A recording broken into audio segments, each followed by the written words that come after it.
petite, j'étais fascinée par le théâtre, fascinée par la scène. Et j'ai toujours voulu faire ça. Depardieu, Deneuve, Adjani, Romy Schneider, Marilyn Monroe. Mais à côté de ça, j'adore les acteurs de théâtre comme par exemple Jean-Quentin Châtelain, qui est un acteur suisse que j'admire beaucoup. Moi, j'ai vraiment l'impression qu'il faut donner sa vie, donner tout pour le faire. Et c'est ceux-là qui me plaisent, quoi. Pour vous donner un ordre d'idée, l'année dernière, sa fortune s'est accrue de 13 milliards. C'est comme s'il avait mangé Mark Zuckerberg, le PDG de Facebook.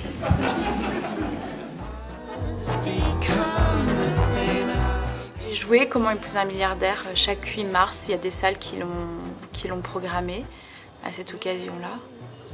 Donc c'est amusant parce que j'ai l'impression qu'il y a des gens pour qui c'est un spectacle féministe. L'oppression capitaliste, elle touche évidemment tout le monde, et les femmes, j'ai l'impression que quand elles sont en grande détresse, il y a aussi ce côté de vendre son corps, et ça, c'est des choses que j'ai observées. Il y a des pays où c'est tout à fait... D'ailleurs, le mariage d'amour, c'est la norme en Occident, mais c'est pas du tout la norme dans le monde. Il y a plein de femmes pour qui le mariage, c'est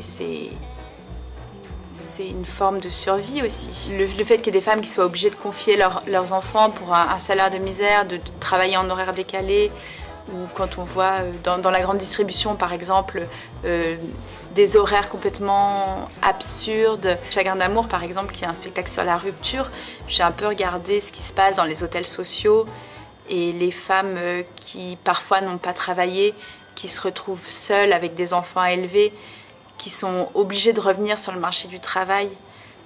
Enfin, c'est des situations de précarité qui ne devraient plus exister au XXIe siècle. J'ai l'impression.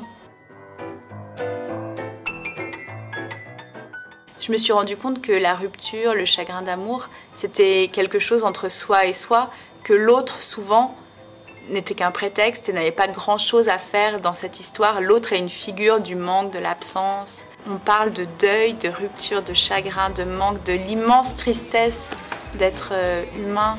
Les 3 pièces que j'ai écrites m'ont rendue très heureuse de façon différente. Comment épouser un milliardaire, parce que j'avais envie de dire des choses sur mon époque et que cette injustice me révoltait et que j'étais malheureuse de ne pas pouvoir participer. C'est terrible, le chagrin d'amour. Le manque d'une personne, c'est quelque chose de dingue, quoi.